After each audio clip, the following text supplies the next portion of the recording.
ओम तव कथामृतम तप्त जीवनम कविभिरीरितम कल्मषापहम श्रवण मंगलम श्रीमदाततम भुवि गृह्णन्ति ये भूरिदा जनः।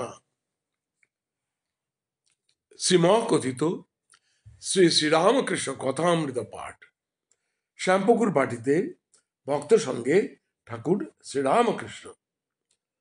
1885 18ই অক্টোবর। পঞ্চম পরিচ্ছেদ।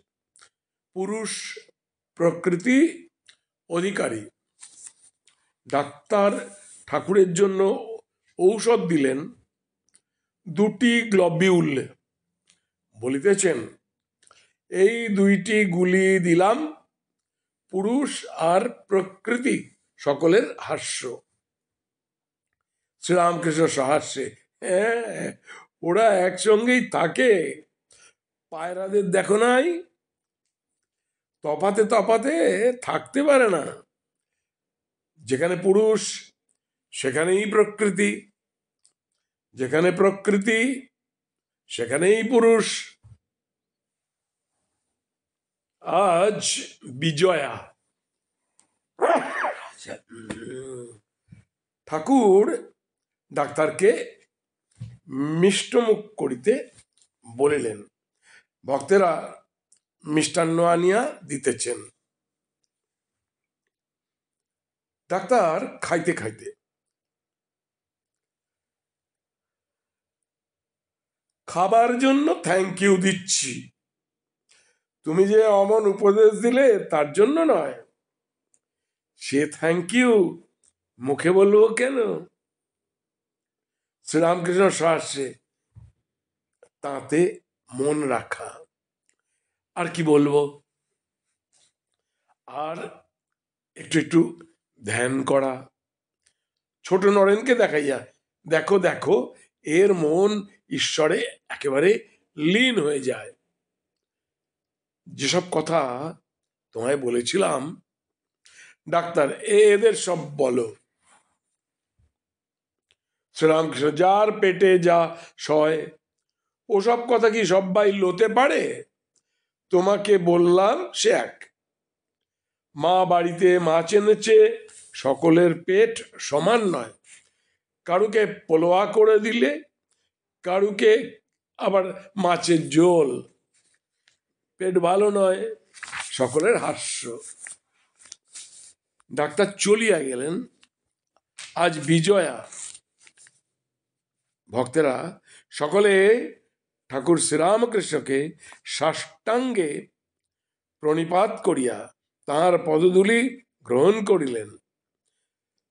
তৎপরে পরস্পর কোলাকুলি করিতে লাগিলেন। আনন্দের সীমা নাই। ঠাকুরের অত অসুখ সব ভুলাইয়া দিয়াছেন। প্রেমালিঙ্গন ও মিষ্টিমুখ অনেকক্ষণ ধরিয়া হইতেছে। ঠাকুরের কাছে ছোট নরেন, মাস্টার ও আরো দু চারটি ভক্ত বসিয়া আছেন। ঠাকুর আনন্দে কথা কইতেছেন। ডাক্তারের কথা পড়িল। শ্রীরামকৃষ্ণ, ডাক্তারকে আর বেশি কিছু বলতে হবে না।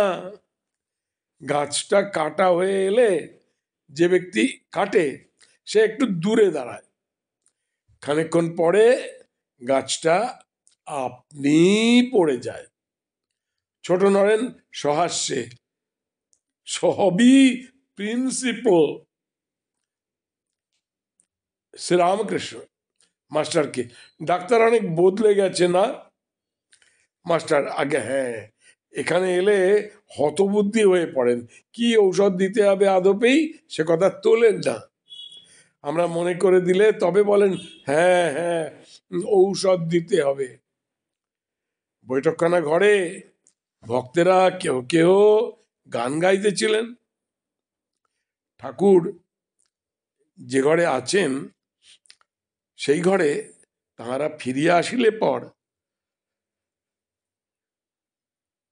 ঠাকুর বলিতেছেন, তোমরা গান গাচ্ছিলে, তাল হয় না কেন? কে একজন বেতাল সিদ্ধ ছিল? এ তাই। সকলের হাস্য। ছোট নরেনের আত্মীয় ছোকরা আসিয়াছেন, খুব সাজগোজ, আর চোখে চশমা। ঠাকুর ছোট নরেনের সহিত কথা কইতেছেন। শ্রীরামকৃষ্ণ, দেখ, এই রাস্তা দিয়ে একজন ছোকরা যাচ্ছিল, প্লেটওয়ালা জামা পরা, চলবার যে ঢং, প্লেটটা সামনে রেখে সেইখানটা চাদর খুলে দেয়, আবার এদিক ওদিক চায় কেউ দেখছে কিনা, চলবার সময় কাঁকাল ভাঙা। সকলের হাস্য। একবার দেখিস না, ময়ূর পাখা দেখায়, কিন্তু পাগুলো বড় নোংরা। সকলের হাস্য। উট বড় কুৎসিত, তার সব কুৎসিত। নরেনের আত্মীয়, কিন্তু আচরণ ভালো। শ্রীরামকৃষ্ণ, ভালো, তবে কাঁটা ঘাস খায়, মুখ দিয়ে রক্ত পড়ে, তবুও খাবে। সংসারী, এই ছেলে মরে, আবার ছেলে ছেলে করে। আজকে পঞ্চম পরিচ্ছেদ পাঠ হলো, কিন্তু একটু ষষ্ঠ পরিচ্ছেদও একটুখানি পড়ে রাখি, তারপর ষষ্ঠ পরিচ্ছেদ। শ্রীরামকৃষ্ণের ঈশান, ডাক্তার সরকার, গিরিশ প্রভৃতি ভক্ত সঙ্গে শ্যামপুকুরের বাটিতে আনন্দ ও কথোপকথন। গৃহস্থাশ্রম কথা প্রসঙ্গে আশ্বিন শুক্লা চতুর্দশী, সপ্তমী, অষ্টমী ও নবমী 3 দিন মহামায়ার পূজা মহোৎসব হইয়া গিয়াছে। দশমীতে বিজয়া, তদ উপলক্ষে পরস্পরের প্রেমালিঙ্গন ব্যাপার সম্পন্ন হইয়াছে। ভগবান শ্রীরামকৃষ্ণ ভক্ত সঙ্গে কলিকাতার অন্তর্বর্তী সেই শ্যামপুকুর নামক পল্লীতে বাস করিতেছেন। শরীরে কঠিন ব্যাধি, গলায় ক্যান্সার। বলরামের বাড়িতে যখন ছিলেন, কবিরাজ গঙ্গাপ্রসাদ দেখিতে আসিয়াছিলেন। তাহাকে ঠাকুর জিজ্ঞাসা করিয়াছিলেন, এ রোগ সাধ্য না অসাধ্য? কবিরাজ এ প্রশ্নের উত্তর দেন নাই, চুপ করিয়াছিলেন। ডাক্তার, ইংরেজ ডাক্তারেরাও রোগটি অসাধ্য এ কথা ইঙ্গিত করিয়াছিলেন। এক্ষণে ডাক্তার সরকার চিকিৎসা করিতেছেন। আজ বৃহস্পতিবার, 22 অক্টোবর 1885 খ্রিস্টাব্দ, 7ই কার্তিক 1292, শুক্লা চতুর্দশী।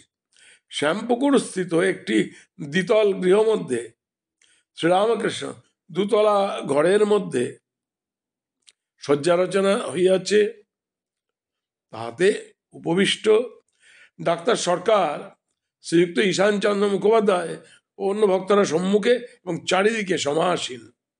ঈশান বড় দানী, পেনশন লইয়াও দান করেন, ঋণ করিয়া দান করেন, আর সর্বদাই ঈশ্বর চিন্তায় থাকেন।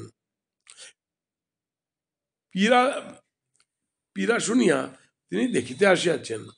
ডাক্তার সরকার চিকিৎসা করিতে আসিয়া 6-7 ঘন্টা করিয়া থাকেন। শ্রীরামকৃষ্ণকে সাতিশয় ভক্তি শ্রদ্ধা করেন ও ভক্তদের সহিত পরম আত্মীয়ের ন্যায় ব্যবহার করেন। রাত্রি প্রায় 7টা হইয়াছে। বাহিরে জ্যোৎস্না পূর্ণাবয়ব নিশানাথ যেন চারিদিকে সুধা ঢালিয়াছেন। ভিতরে দীপালোক, ঘরে অনেক লোক, অনেকে মহাপুরুষ দর্শন করিতে আসিয়াছেন। সকলেই এক দৃষ্টে তাঁর দিকে চাহিয়া রইয়াছেন। শুনিবেন তিনি কি বলেন ও দেখিবেন তিনি কি করেন। ঈশানকে দেখিয়া ঠাকুর শ্রীরামকৃষ্ণ বলিতেছেন, নির্লিপ্ত সংসারী নির্লিপ্ত হবার উপায়। যে সংসারী ঈশ্বরের পাদপদ্মে ভক্তি রেখে সংসার করে, সে ধন্য, সে বীর পুরুষ। যেমন কারু মাথায় 2 মণ বোঝা আছে, আর বর যাচ্ছে, মাথায় বোঝা, তবু সে বর দেখছে। খুব শক্তি না হলে না থাকলে হয় না। যেমন পাঁকাল মাছ পাঁকে থাকে, কিন্তু গায়ে একটুকুও পাঁক নাই। পানকৌটি জলে সর্বদা ডুব মারে, কিন্তু পাকা একবার ঝাড়া দিলেই আর গায়ে জল থাকে না। কিন্তু সংসারে নির্লিপ্তভাবে থাকতে গেলে কিছু সাধন করা চাই। দিন কতক নির্জনে থাকা দরকার। তা 1 বছর হোক, 6 মাস হোক, 3 মাস হোক বা 1 মাস হোক, সেই নির্জনে ঈশ্বর চিন্তা করতে হয়। সর্বদা তাকে ব্যাকুল হয়ে ভক্তির জন্য প্রার্থনা করতে হয়, আর মনে মনে বলতে হয়, আমার এই সংসারে কেউ নাই। যাদের আপনার বলি তারা দুদিনের জন্য। ভগবান আমার একমাত্র আপনার লোক, তিনি আমার সর্বস্ব। হায়, কেমন করে তাকে পাবো? ভক্তি লাভের পর সংসার করা যায়। যেমন হাতে তেল মেখে কাঁঠাল ভাঙলে হাতে আর আঠা লাগে না। সংসার জলের স্বরূপ, আর মানুষের মনটি যেন দুধ। জলে যদি দুধ রাখতে যাও, দুধে জলে এক হয়ে যাবে। তাই নির্জন স্থানে দই পাততে হয়, দই পেতে মাখন তুলতে হয়। মাখন তুলে যদি জলে রাখো, তাহলে জলে মিশবে না, নির্লিপ্ত হয়ে ভাসতে থাকবে। আজ এই পর্যন্তই পাঠ করলাম ষষ্ঠ পরিচ্ছেদের। পঞ্চম সম্পূর্ণ পাঠ করেছি, ষষ্ঠ পরিচ্ছেদের এই পর্যন্ত পাঠ করলাম। আগামীকাল বাকি অংশটা পাঠ করব। অগ্নিরঞ্জনং নিত্যমনন্তরূপম ভক্তানুকম্পধিত বিগ্রহং বৈ ঈশাবতারং পরমেশমিড্ডম তং রামকৃষ্ণং শিরসা নমামি।